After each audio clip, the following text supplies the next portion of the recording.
Alright, in today's video we are looking to use Java, and we're going to populate an array list and then print that out. So pretty straightforward. So here's what we want to do. First we're going to create our array list, and I ended up importing that utility so that I could create that. And I'm just going to go ahead and we have to first initialize this or create it. I'm going to name it animals, because we're just going to create an array list full of different animal names.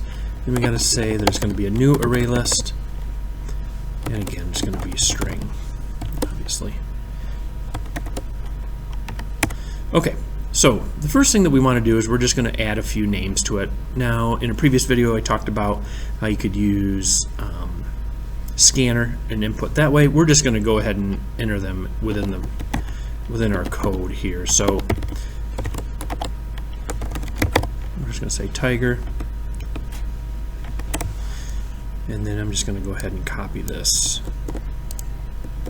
I'm going to paste it a few times. Instead of adding tiger though to these, we're going to add lion, and we'll add bear.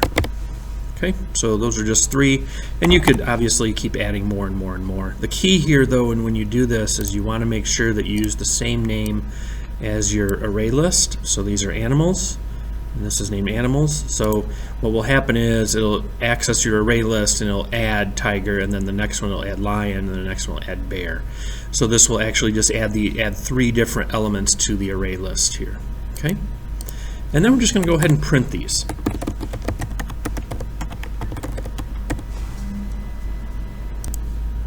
Alright, so we got the print ln, and then we're just going to say that we're going to print animals.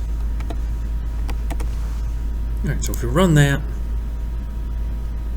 it should say tiger, lion, and bear. Alright, so those are our 3, and if we were to continue to add more, we could do that. But this is just very simple. This is how you populate an array list within your code, and then print those out.